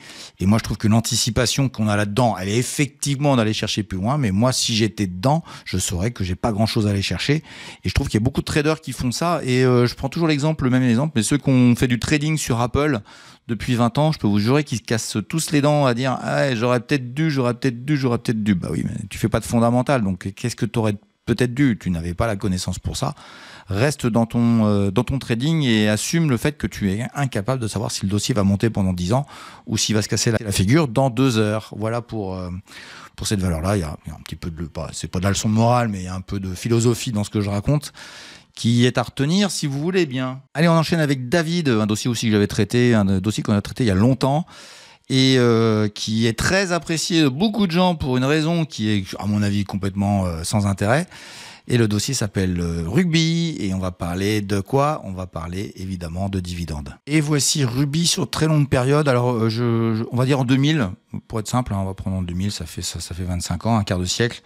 Nous sommes autour de 6 € et actuellement nous sommes autour de 28 €. Je peux vous certifier que si vous savez faire un peu des intérêts composés, je vous les certifie. Vous pouvez vous être sûr d'une chose, c'est que ça rapporte pas grand chose. Donc pour ceux qui font ce qu'on appelle du buy and hold, c'est du n'importe quoi. Il faut savoir vendre quand on sait faire de la valorisation. Quand on sait faire de la valorisation, évidemment qu'on sait que ici à 65 balles, ça commençait à être vraiment cher et les bougies ici te disaient c'est peut-être fini. C'était fini. Alors, il y a eu un rebond technique qui vous a ramené à 56-57, mais après on est tombé à 19. Voilà, on est sur longue période, on est sur des bougies mensuelles, voilà à peu près ce qui se passe. Et je trouve que le couloir que je viens de vous écrire ici est très intéressant parce qu'il y a 2 points de contact en bas, donc c'est pas extraordinaire en bas, c'est pas extraordinaire en haut, mais par contre c'est assez extraordinaire au milieu. Ici, il y a des points de contact là, à peu près. Et ici, qui peuvent nous donner un point de rebond, alors 28 à 50, ce serait x2, on est bien d'accord, mais qui peuvent être intéressants dans le futur. On va aller voir si vous voulez bien sur l'hebdomadaire, et puis je vais vous expliquer un petit peu ce que je pense du dossier. Et en hebdomadaire, je trouve qu'on respecte bien ce couloir baissier avec des bornes hautes, des bornes basses, ça c'est bien respecté. On a été chercher donc cette fameuse oblique, je dirais, pas long terme, puisqu'elle est à 2 points de contact assez proches. Mais je trouve qu'on a bien respecté ça. Donc le point d'invalidation est clairement en dessous les 21. On est autour de 28, mais je trouve que ça commence à bien travailler. Mais regardez les bougies là, qui sont vraiment catastrophiques. Faut pas le négliger ça. Techniquement, voilà. Alors évidemment, il y a une hype ici. Pourquoi? Vous savez pourquoi? Parce que Bolloré est rentré dedans. C'est pas parce que Bolloré achète qu'il a toujours raison. Il se trompe parfois. Et concernant ce dossier-là, c'est un dossier pétrole. Donc Bolloré, il aime bien ça, il aime bien tout ce qui est exotique et évidemment, ils sont positionnés là-dessus. Mais bon, globalement, moi, je suis pas hyper fan du dossier parce que tout simplement, il est pas cher. Voilà, il est pas cher. Il faut l'admettre, il est pas cher. Mais c'est un dossier qui est d'abord intéressant pour des très longues périodes. C'est les dividendes. Et moi, je trouve que le dividende, c'est très, très surfait, même si c'est un des meilleurs dossiers avec les dividendes. Et je vais vous faire voir, petite astuce dessus sur Zone Bourse. Encore une fois, Zone Bourse, vraiment le top niveau au niveau de l'information financière. Vous avez un petit menu sur Zone Bourse qui vous permet d'aller voir les dividendes très rapidement et l'impact sur votre patrimoine. Je dis bien sur votre patrimoine et non pas sur le cours de bourse. On va aller voir ça tout de suite. Donc on se remet dans le menu classique de Zone Bourse et on va voir le graphique ici, Total Return. Vous êtes dans graphique et vous allez dans Total Return. Et voilà sur quoi vous aboutissez. On peut agrandir si vous voulez. Voilà. Et ici, vous avez en pointillé la version avec les dividendes réinvestis. Je dis bien réinvestis, c'est-à-dire quand vous les touchez, vous les mettez dans le cours. Et donc, le plus 2, alors là, on est sur une période d'une année. Le plus 2% sur un an, 1,5 devient plus 12,8 avec les dividendes. Donc il y a beaucoup de dividendes sur ce dossier-là, donc faut pas les négliger. Ce qui fait qu'on a aussi des écarts sur les graphiques qui sont assez gênants et qui peuvent être interprétés de mauvaise manière. On va aller voir, si vous voulez bien, sur 5 ans, ça va commencer à devenir plus intéressant. Et donc sur 5 ans, on voit qu'on serait à moins 30, donc déjà sur 5 ans, moins 30 sur le graphique, mais avec les dividendes réinvestis, on serait à un superbe plus 0,8 en 5 ans. Je répète. Plus 0,8 en 5 ans. Je vous fais voir quand même comme ça, où on était au Covid, on était là, hein, donc ça n'a pas bougé. Donc ça a été beaucoup plus bas. Donc il faut serrer les fesses. J'y crois, t'es quand même passé par un moins 51. Bon, t'en fais ce que tu veux. Moi, je pense ce que je viens de te dire. Mais on va aller voir sur plus longue période, et c'est là où on va voir que le dividende, ça peut être intéressant, mais sur des très longues périodes. Et je me suis mis ici au 1er janvier, enfin au 31/12/1999, donc depuis l'an 2000. Donc 25 ans, 1400%. Alors tiens, faites le calcul. Tiens, vous pourrez le mettre en commentaire ceux qui font le calcul. Vous verrez globalement ce que ça rapporte. Mais c'est un dossier qui ne gagne rien graphiquement. Donc on n'est pas dans le trading, on est dans l'investissement très long. Et je vais te donner la critique ultime sur le sujet. C'est que donc tu attends un gain qui est super intéressant, hein, rien à dire. Hein. Alors c'est pas des grands rendements comme on pourrait croire. Enfin bon, faire x14, x15 sur 25 ans, c'est quand même pas dégueulasse non plus. Hein. Tu bats l'inflation quand même, mais c'est pas si énorme que ça. Alors, par rapport à la bourse, par rapport à d'autres choses qui savent se faire, c'est quand même beaucoup moins intéressant. Mais on va dire que tu es un bon père de famille. D'ailleurs, pourquoi est-ce que ceux qui font autre chose que ça sont des mauvais pères de famille? Moi, je suis un papa, je m'estime pas si mauvais que ça, et je fais pas du tout de dividendes. Hein. Mais en tout cas, on va dire que selon l'expression commune du bon père de famille, c'est un bon dossier. C'est un bon dossier intéressant. Et il y a rien à tirer dessus, hein, qu'on soit très clair. C'est pas du tout, ça crée pas de croissance. C'est juste que ça crée du rendement, ça paye les grosses fortunes par des dividendes. Voilà, c'est tout ce qu'a acheté Bolloré. Il a acheté du rendement. Et donc, tu peux le faire. On n'est pas très éloigné de son prix d'achat. Je crois qu'il a acheté autour d'ici. Toi, tu es à peu près ici, donc tout va bien. Mais ce qui est intéressant à retenir, c'est que ce graphique est beaucoup plus haut, donc il y a beaucoup plus de dividendes. Et globalement, c'est intéressant. Patrimonialement, tu as gagné. Mais il faut réinvestir à chaque fois, hein, pour avoir le même calcul et obtenir la même courbe. Voilà l'intérêt de ce dossier-là. C'est le seul intérêt qu'il y a. Mais je vais t'expliquer pourquoi, à mon avis, il faut absolument pas jouer sur les dividendes. Parce que sur longue période, tu as aussi les catastrophes industrielles. Et tu as beaucoup d'échecs. Hein. Ça, c'est un des rares dossiers qui n'a pas eu d'échec. Entre nous, hein, je te le dis, on est dans le pétrole, la distribution de pétrole. Bon, pas dit qu'un jour ça se casse la figure, même si Bolloré est dedans, qui est un gage, entre guillemets. Bon, bah voilà, il sait ce qu'il a à faire. Mais lui, c'est une partie de son patrimoine, mais pas tout ton argent dedans. C'est tout ce que j'ai à te dire. Voilà, c'est mon avis. Et en tout cas, moi, je cherche pas ça en bourse. Si tu cherches ça en bourse, alors surtout, fuis ma chaîne, parce que moi, je vais pas te raconter d'histoire sur les dividendes, ça ne m'intéresse pas. Allez, on enchaîne tout de suite avec un dossier qui pour moi est assez catastrophique, mais qui va peut-être se retourner. On va écouter ce que Pierre on va étudier ce que Pierre m'a demandé avec Fermentalg. Et voici Fermentalg depuis son introduction en bourse. On peut pas dire que ce soit une réussite, hein. Voilà les introductions en bourse, pourquoi je les aime pas. Donc voilà, c'est pour ça que mon anticipation, puisqu'on parle beaucoup d'anticipation dans cette vidéo, écoute, c'était de ne surtout pas aller sur une IPO. Les IPO, c'est souvent ça. Et ça, on vous raconte jamais ça, évidemment. Et on est rendu jusqu'à le plus bas. On était à 24 centimes. 9 euros, 24 centimes. T'as tout perdu, hein, on soit clair. Et t'as toujours tout perdu. Alors, est-ce qu'il faut investir maintenant? La réponse, elle est peut-être, hein, j'en sais strictement rien. Mais le dossier Fermentalg, ça fermente, hein. Ça fermente depuis un sacré bout de temps chez Fermentalg et ça fermente pas très bien puisque franchement sincèrement il y a rien à tirer de ce dossier-là à mon goût fondamentalement pour l'instant. C'est une filiale de Suez de mémoire, donc maintenant ça doit être passé sous pavillon Veolia. Il faudrait que j'aille voir là, vite fait que j'aille voir la composition des actionnaires principaux, mais c'est une filiale. Donc déjà j'ai un souci avec les filiales généralement, c'est des pompes à pognon pour les maisons mères et toi t'es un couillon qui a acheté un truc, t'auras jamais d'argent dessus. Bon. Ils font toujours des tests, ils sont toujours dans l'idée de fonctionner comme ça. Ça a l'air de commencer à intéresser du monde. On le voit à travers les volumes d'affaires. Ici, hop, voilà, donc vous regarderez ça. Mais pas grand-chose de plus. Hein. On va aller voir en hebdomadaire si tu veux. Mais tu vois bien qu'il y a une résistance ici, on est en train de taper dessus, en train de frotter. Donc ça a l'air peut-être de vouloir passer. Quand, j'en sais rien, mais ça fait 2-3 mois qu'on y est. Donc c'est quand même ça, c'est peut-être le truc qui est intéressant sur le sujet. Et voilà, hebdomadairement, ce que j'en pense. Donc on retrouve notre oblique, là je te disais qu'il frottait, ça a essayé de passer une fois, ça a réessayé une fois, ça s'est fait renvoyer cette semaine, tu vois, ici. Donc c'est pas encore mûr, il y a un peu de volume. Bon, ça se regarde. Ça se regarde pour les traders, pour les investisseurs. C'est trop dangereux. C'est encore beaucoup trop dangereux. Les résultats attendus sur le super produit qu'ils proposent, blablabla. Et Dieu sait que j'en ai vu, hein. Je vous fais juste état d'une valeur qui vient de se casser la figure, qui était dans les merdes de Ricardo, les pires valeurs. Elle s'appelle Global Bioénergie et elle a déposé le bilan il y a peu de temps. Donc c'est peut-être ça qui a fait monter celle-ci, hein. J'étais un peu dans le même délire. Bon, c'était de la biochimie. Eux, ils sont plus dans le captage de CO2, on va dire, hein, faire des puits de CO2. Bon, bref, entre nous, pas d'intérêt tant qu'on n'est pas sorti de ce niveau-là, 73, 74, il faudrait que ça accélère et que ça travaille au-dessus. Et là, je commencerai à m'intéresser au dossier. Ouais, mais moi, je veux l'acheter le plus bas possible. Ouais, bah, c'est la meilleure façon. Entre nous, c'est le meilleur scénario, c'est la meilleure anticipation pour faire quoi? Pour perdre de l'argent sur les marchés financiers. Il faut surtout pas faire ça. À partir de ce moment-là, moi, je suis dans le scénario de vouloir gagner, donc j'attends que ça ait confirmé un retournement beaucoup plus costaud, même si je trouve qu'il y a d'intérêt ici. Et à partir de ce moment-là, je m'intéresserai au dossier et je verrai si les fondamentaux ont vraiment changé. Mais il y a eu beaucoup. Et ça, tu regardes bien. Tu l'as ici dans l'expression. Ici, il y a eu beaucoup de promesses non exécutées. Tiens, regarde ça. Ici, ça, je te promets. J'attends la news et je te promets plus. Et puis, ploum. Je te promets, je retombe, etc. Donc, il y a beaucoup de je te promets qui ne reviennent jamais. Voilà pour votre information. Tiens, je vois ici un niveau de prix qui peut être aussi résistant. Voilà, donc tu vois, hop, je regarderai, tu vois, tant qu'il faudrait que ça travaille. Là, il faudrait que ça travaille là, ici, comme correctement pour accélérer. Ça serait là, tu vois, 1 euro. Voilà, ce serait le niveau intéressant autour duquel ça s'intéresser. Fermant le tag, le code c'est ALGAE. Tiens, c'est bizarre, c'était pas ce code-là avant, de mémoire. Bon, bref, on verra bien. Allez, on enchaîne avec Aurélien qui m'a parlé d'une valeur beaucoup plus grosse qui est au CAC 40 et qui s'appelle Edenred et sur laquelle j'étais pas très positif. On va voir ce que ça donne.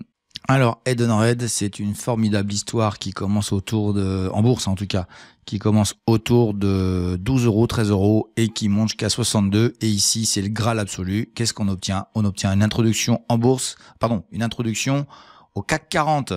Et depuis, là, c'est le drame de toutes les valeurs qui rentrent au CAC 40. Quasiment toutes se cassent la figure après. Je parle pas de téléperformance, c'est pareil pour elle, etc. Donc, j'ai envie de te dire, on avait un couloir aussi bien déterminé. Il y a eu une news ici, hein. C'est ici qu'il y a eu la news. Moi, c'est là que j'ai fui le dossier. Une news très dangereuse sur Edenred. Et puis voilà, les ennuis, c'est comme disait Chirac, les emmerdes, c'est ça vient en escadrille, ça vole en escadrille. Et là, on a eu les escadrilles de la mort qui ont déglingué le titre. On est ici sur un niveau un peu perdu au milieu de rien. Et quand je vais te faire un petit truc, tu vas dire ça peut être un milieu de rien qui est peut-être pas si de rien que ça, qui peut peut-être envisager peut-être un rebond. On peut anticiper un rebond. Regarde bien ce que je vais faire. Je prends ce couloir haussier, je le copie et je le reporte ici. Voilà. Tac. Et qu'est-ce que je vois ici? On serait sur zone de rebond. Zone de rebond fondamentale, peut-être à remonter. Les chiffres sont pas si mauvais que ça. Sauf que le marché il en veut pas. Et pour l'instant, il en veut pas. Qu'on soit très clair. Donc ça, c'est extrêmement dangereux. Je te le dis tout de suite. C'est très, très anticipateur. Donc, faut être un très bon trader et un très bon gestionnaire de money management. Si tu ne l'es pas, si tu comprends rien à ce que je viens de dire, si même les mots que je viens d'utiliser sont inconnus pour toi, Aurélien, surtout, tu ne vas pas sur ce genre de dossier-là. Allez, on va aller voir un hebdomadaire s'il y a des choses plus intéressantes sur ce titre-là. Alors, sur ce titre-là, j'ai trouvé qu'il y avait une chose intéressante qui se mettait en place, c'est ces petites obliques ici. Alors, je vais enlever celle-ci pour refaire plus clair. Voilà, dans ce couloir baissier qu'on a depuis cette fameuse news qui était ici, dans ce couloir baissier, on commence à voir les plus bas qui commencent à se calmer. Et il se trouve que c'est une oblique ici. Et j'ai reporté là. Hop, ici. Je vais t'agrandir la zone. Voilà, donc tu vois, ici les points de contact sont là, sont très propres. Ici, il y a de nouveau un point très propre. Et il se trouve que ça a de l'histoire un peu intéressante. Ici. Et là, ça frotte. Et il se trouve qu'il y a l'oblique aussi du couloir baissier qui est en train de se travailler. Donc, pour moi, ce qui est intéressant, c'est la cassure ici. Hop, j'agrandis. Ici, si ça casse là, donc ça passe les 27, 90, 28, là, tu peux commencer à t'intéresser pour espérer peut-être un 32. Voilà. Ce qui ferait un nouveau couloir un peu moins baissier, donc tu vois, ici, comme ça, qui a du sens. Regarde bien, on a un contact là, ça travaille un peu mal ici, mais ici, c'est assez correct. Donc tu irais vers là, et tu pourrais parfaitement, hop, j'agrandis, je coule ici, j'agrandis, hop, tu pourrais osciller, hop, comme ça, ici, une fausse sortie du couloir, ici, et revenir là, Tiens, le 13 octobre 2025. Tu me dis si ça fait exactement ça, ça serait rigolo que ça le fasse. Ça accélère ici, que ça rebondisse là. Parce que fondamentalement, il y a rien, mais c'est pas cher. Donc ça peut aller chercher là, sans que ça change rien au fonda. Et puis ça va chercher ici. Mais sincèrement, je te le dis, moi, pour l'instant, le scénario, c'est pas la cassure. Pour moi, le scénario, c'est de revenir en bas et peut-être casser plus tard, peut-être rester là-dedans ou voire recasser vers le plus bas. Mais pour l'instant, il n'y a aucun intérêt du marché sur le dossier.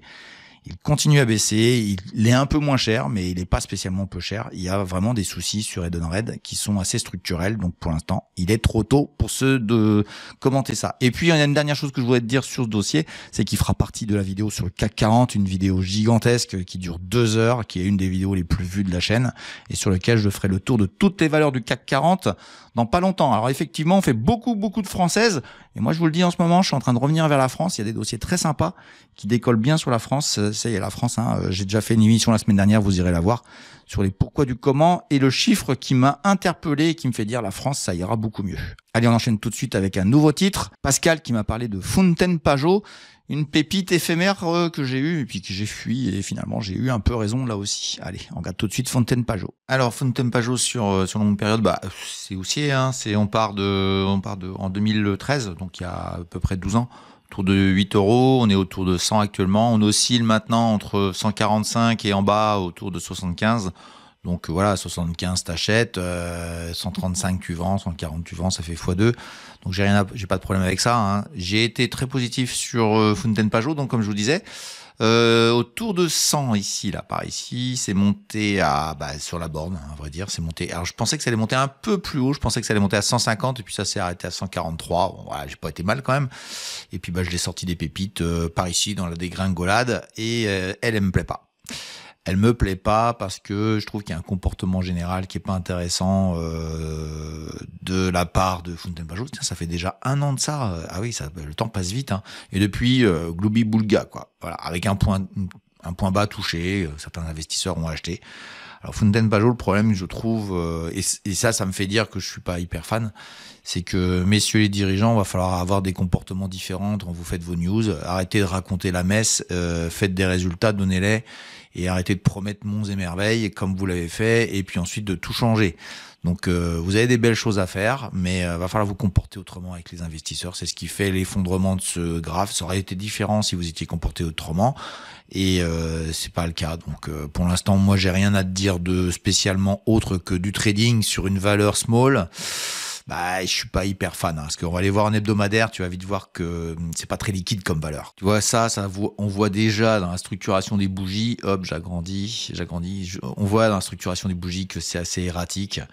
Alors, il y a quand même de l'achat, sur les bougies vertes, elles sont tout le temps avec du volume, donc ça veut dire qu'il y a de l'achat, ça accumule. Bon, c'est pas bête d'acheter là, c'est moins bête que de l'acheter ici, évidemment. Donc il y aura toujours des gens à te l'acheter là, hein, évidemment. Donc si tu es dedans, tant mieux. Mais techniquement, par contre, c'est un peu gênant. Tiens, j'ai un petit truc que j'ai vu là. Voilà, une petite oblique sur laquelle... alors soit je pensais que c'était ça qui pouvait faire opposition, ce qui est le cas d'ailleurs, hein, ça a bien travaillé et puis ça a cassé légèrement. Mais là, tu vois, il y a peut-être ça qui va gêner, avec une belle perspicacité, je trouve, du niveau. C'est même une petite zone. Voilà, c'est une petite zone comme ça qui me paraît pertinent. Donc tu verras bien ce que ça donne. Je suis pas fan de ce qu'ils proposent. Je suis pas fan. Quand même savoir une chose, hein, c'est que ils proposent une perte de 30% de leur chiffre d'affaires cette année, quoi, tout simplement. Et puis il y a une autre chose qui me gêne, c'est que c'était prévu plutôt 30% de progression, quoi. Et finalement, ils progressent de rien du tout, ils ont rien obtenu. Et ça me gêne beaucoup. Bon, bref, voilà, c'est comme ça, c'est la vie. On verra bien si j'ai tort ou raison, mais si ça monte, hein, pour ton information, si ça monte ici, sauf, attention, hein, tout ce que je raconte, c'est sauf news, hein, qui tombe, hein. Mais hormis ça, si ça monte à 138, 140, sans un élément supplémentaire, sincèrement, il y a rien, quoi. Il y a rien d'autre. Tant pis, je raterai le train s'il faut, mais Fontaine Pajot, j'ai plus de mal. J'ai pas aimé le comportement. Moi, j'aime bien les gens qui sont clairs et précis, et là c'était pas le cas. Tiens, mais je te rajoute un petit support potentiel sur un retour ici autour de 95. Ça a l'air d'être pertinent. Hop, j'agrandis. Voilà, pertinent comme ça ici peut-être pour repartir. Et là, ça serait peut-être intéressant. Mais c'est assez erratique, hein. Tu vois des mèches partout. Tu vois bien en daily, c'est encore plus criant. Voilà, je te souhaite bon trade, mon cher Pascal.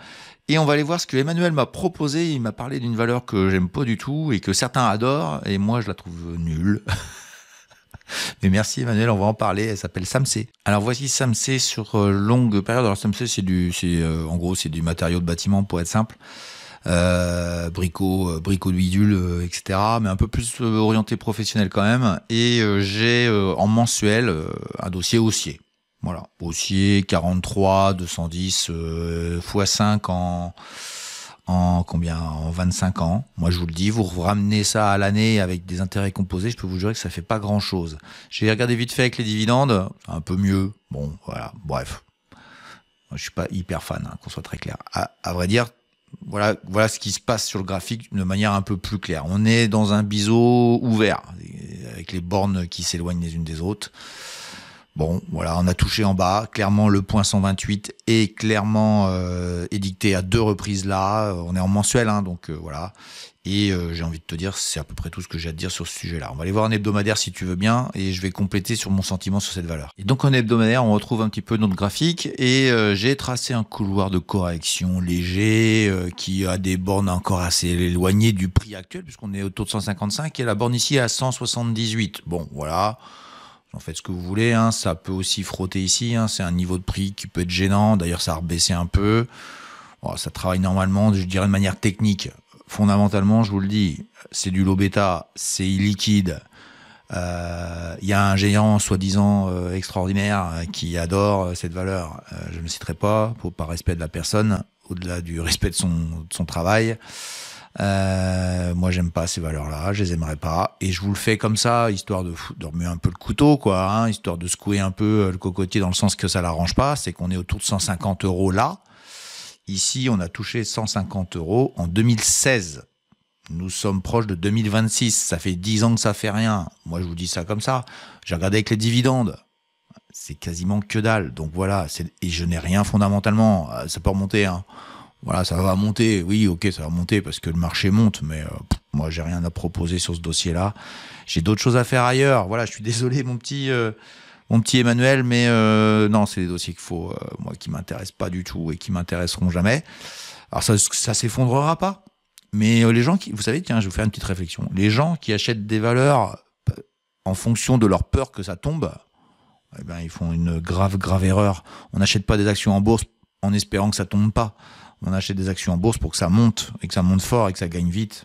C'est mon avis, ça n'engage que moi. Je peux vous certifier que les gens de Dynamic Invest vous expliqueraient que Richard nous explique bien comment il voit les choses, et à ce niveau-là, je pense avoir fait changer le comportement de quelques-uns de manière assez importante sur cette notion-ci. Allez, on va aller voir un dossier qui s'est effondré, qui s'appelle Reworld Media, et que Mathieu m'a demandé d'analyser. Et voici Reworld Media sur très longue période. Donc voilà, moi j'ai apprécié ce dossier-là je crois que je l'ai par ici, à partir de ce moment-là.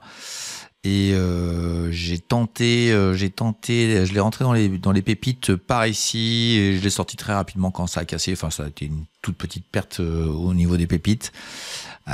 Superbe valeur, super business, super à plein de niveaux, sauf les dirigeants qui s'en mettent plein les poches et qui ont créé un système où c'est eux qui gagneront de toute façon. Donc il y a des gens qui ont fui, les gros ont fui, et ils y reviennent pas. Et toi, tu dis, j'imagine que tu imagines ce dossier super intéressant parce qu'il est pas cher. Il est extrêmement pas cher.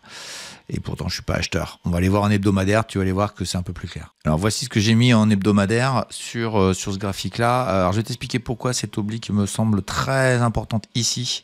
Hop, on va aller loin. Et il y a du sens ici et ici. On en retrouve ici, et je trouve elle est très angulaire. Je pourrais la même mettre en mensuel. Bon, j'ai mis en hebdomadaire, mais sincèrement, elle est magnifique. Et ça bute, Et ça bute. Ça essaye ici. Et on est en même temps dans un petit couloir de rebond. Parce que oui, on peut pas non plus baisser plus qu'il ne faut. On est à 1,68 €, on était tombé à 1,25 €. Ah ouais, mais moi j'ai acheté à 1,25 €, je suis super fort, je suis super bon. Ouais, tant mieux.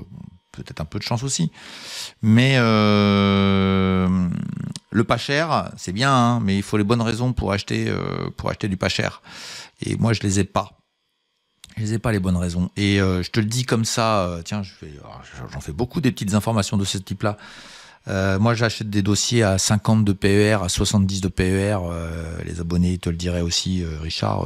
On comprend pas toujours. Et ceux qui se forment pas, ceux qui se forment, ils comprendront.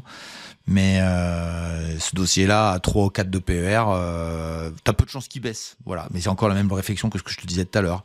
Vous cherchez des actions qui ont des chances de pas baisser. Ouais. Mais bon, ceci étant dit, pour trouver les points bas, j'ai découvert en bourse que le jour où j'ai arrêté de chercher les points bas et de plutôt chercher ce qui va faire monter, je peux te certifier que j'ai gagné beaucoup plus d'argent qu'à chercher les points bas. Je me suis usé et il y a bien des gens qui ont tout perdu en bourse à cause de ça. Donc voilà, je sais pas si c'est un point haut ou un point bas. En tout cas, là, tu as une bougie, hein, on est vendredi matin, qui semble plutôt pas belle sur la semaine. Donc peut-être retour là. Tant que tu es dans ce couloir-là, j'ai envie de te dire, ça se joue éventuellement en mode trader. Pour ce qui est le mode investisseur, je reste très douteux. Les gros sont sortis et ils y reviennent pas. Ils n'ont pas envie, ça les intéresse pas. Ce sont que des traders là, que du trading ou des hedge funds, mais il n'y a plus personne qui veut de Real World Media. Pour les comportements des dirigeants qui ont été clairement édictés et qui font que voilà, le dossier est passé de, je crois, 7 ou 8. Ouais, c'est ça, 8, 7,80, on est tombé quand même à 1,25 € pour une boîte qui va pas trop mal. Ça veut dire que le problème est ailleurs. Et ça, il y a beaucoup d'éléments à connaître sur le fondamental. Là, je pense que c'est les dirigeants le problème. Allez, on passe à un autre dossier très rapidement qui s'appelle Pernod Ricard et c'est Gaëtan qui m'en demandé. On continue avec une grosse valeur. Alors Pernod Ricard, c'est une valeur du CAC 40, donc je referai une analyse un peu plus tard sur le Pernod Ricard cet été, de ce que je ressentais. Pernod Ricard, ça commence à pas être cher, ça c'est la première chose. Donc c'est une grosse bécane, ça se traite pas comme une small, ça se traite de manière différente. On va dire tous les dossiers se traitent de manière différente selon leur environnement.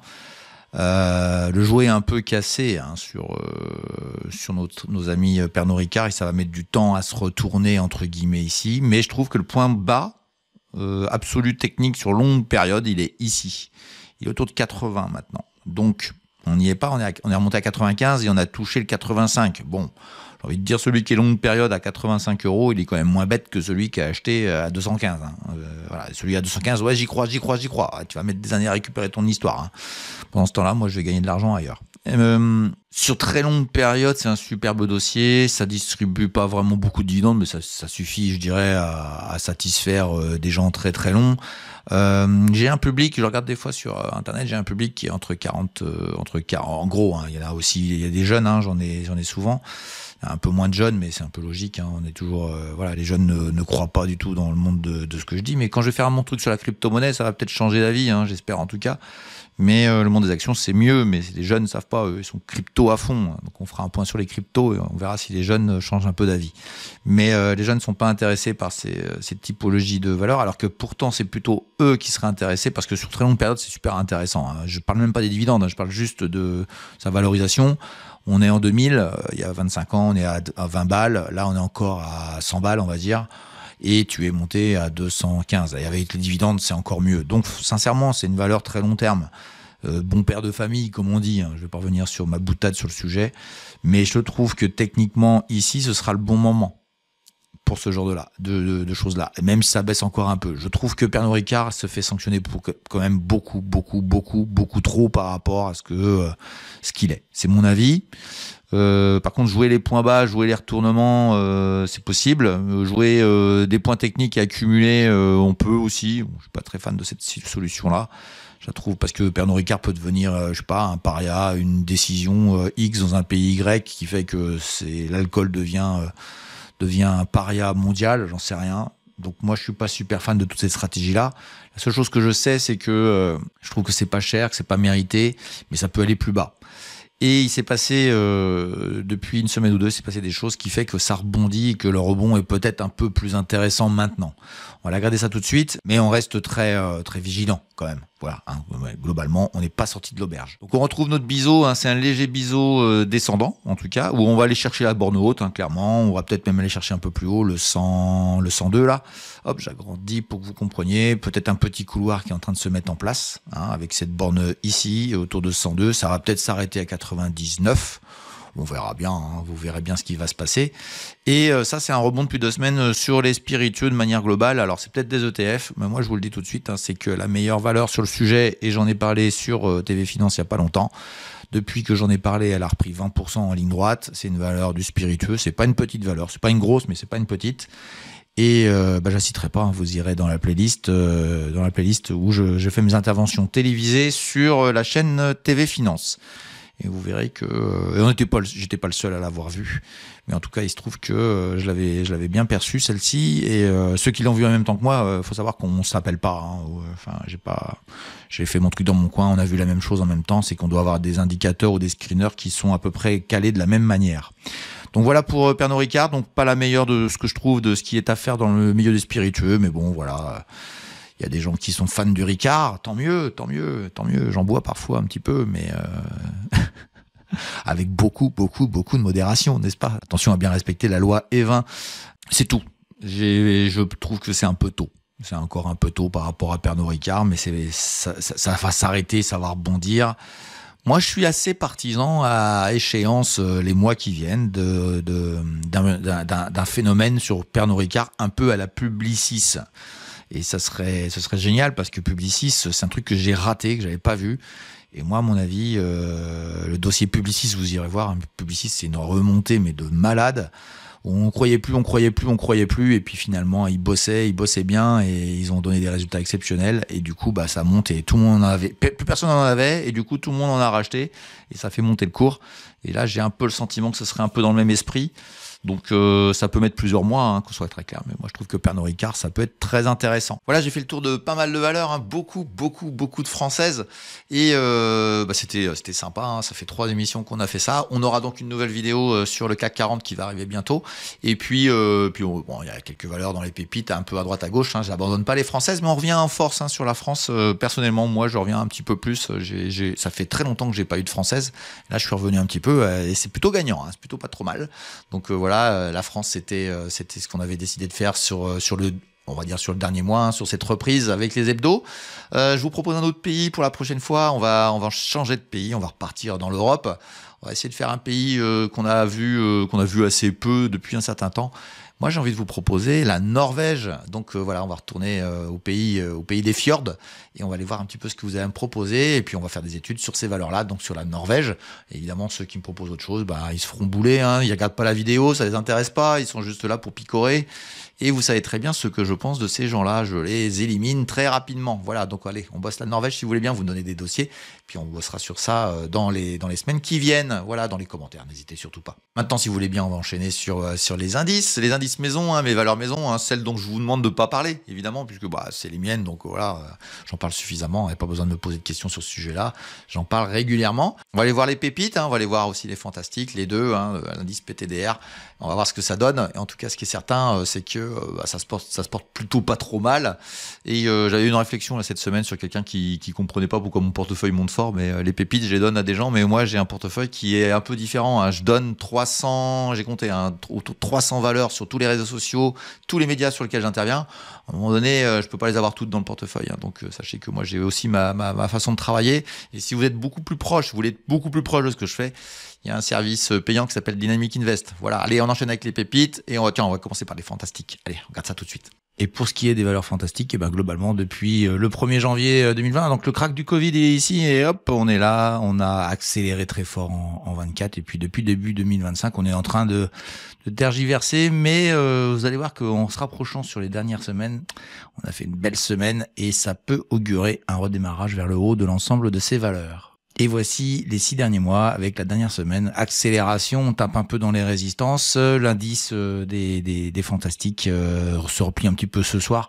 Mais globalement, ce vendredi soir, globalement, c'est une belle semaine. On va aller voir le classement par valeur. On va voir qu'il y a eu des beaux rebonds. Puis il y a une qui a décidé d'aller encore plus bas.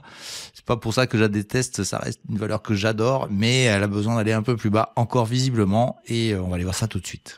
Donc voilà le classement de la semaine sur les fantastiques. Donc c'est Flatex de Giraud, l'allemande, qui a pris 6%. Alors, je vous le dis comme ça, elle a pris 71% depuis le début de l'année. Moi, je l'ai raté personnellement.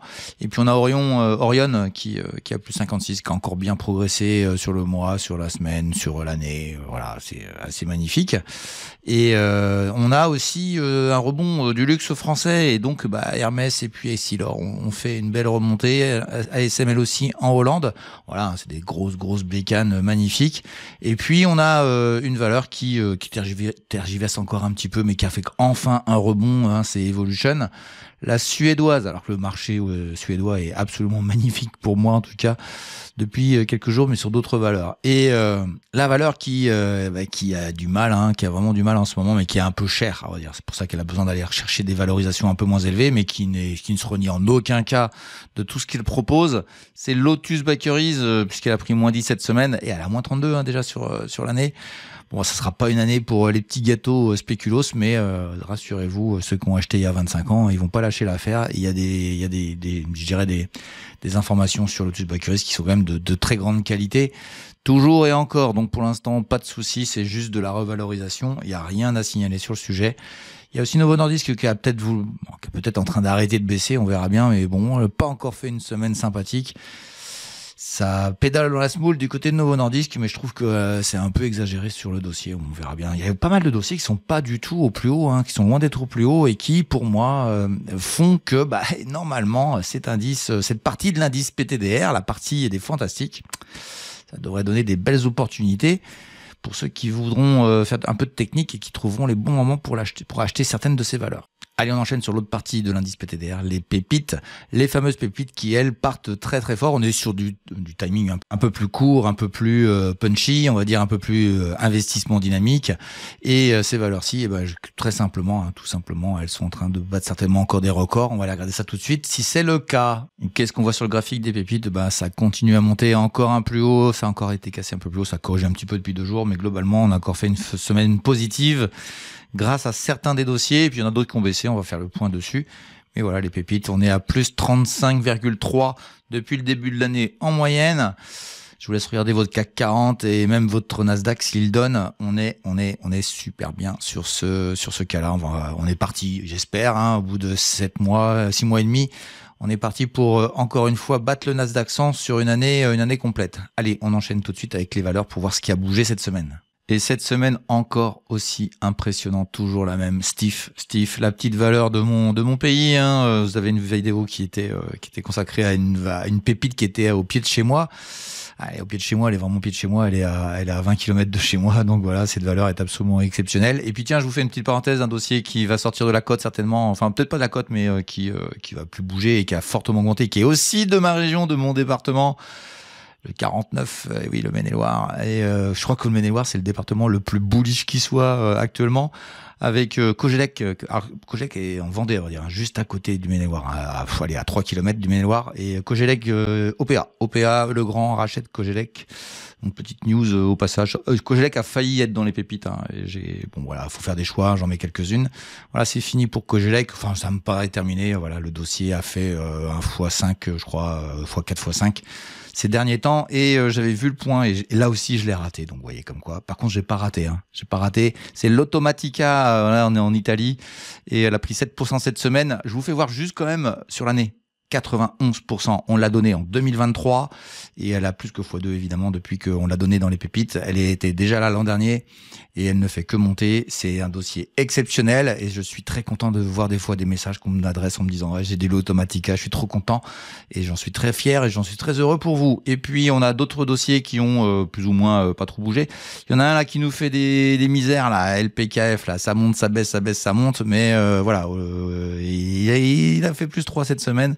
Et je pense qu'il va décoller. On est à plus 11 depuis 1 mois. Et je rappelle que c'est la toute nouvelle pépite que j'ai donnée il y a assez peu de temps. Et ça a l'air de vouloir... c'est un dossier baissier, hein, donc là, il faut être costaud quand même. Là, ça a l'air de vouloir le faire. Et puis, je vous fais juste une parenthèse comme ça. Cadler, hein, ça va finir par décoller ce truc-là. C'est pas possible. On est à moins 19 depuis le début de l'année. Mais moi, je peux vous dire un truc, c'est que je suis toujours convaincu que c'est une bombe atomique. Alors que c'est la pire pour l'instant de l'année. Moi, je vous le dis, hein, Cadler, à un moment donné, enfin bon, on verra bien. J'espère que je serai dedans le moment venu.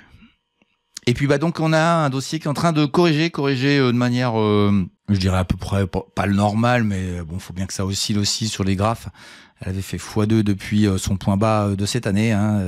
Red Elfie fait moins 10 cette semaine. Elle va chercher des supports ailleurs. On verra bien où est-ce que ça va s'arrêter. Moi, j'ai strictement aucun problème sur le dossier. On est toujours à plus 35 depuis le début de l'année. Et regardez bien, plus 400 depuis 3 ans. C'est un dossier absolument exceptionnel qui avait vraiment explosé en 2023, fait une bonne pause en 2024 et qui repart un petit peu en 2025. Non, toujours positif sur le dossier. Et puis voilà, on a d'autres valeurs qui sont absolument exceptionnelles. Je pense à Paxman qui doit encore être bien pas très loin de ses plus hauts historiques. Et entre nous, Paxman, ça c'est là, personne ne la voyait. Voilà, on a presque fait le tour de toutes les valeurs. J'espère que vous avez apprécié cette vidéo. J'espère que vous avez apprécié l'ensemble de cette vidéo.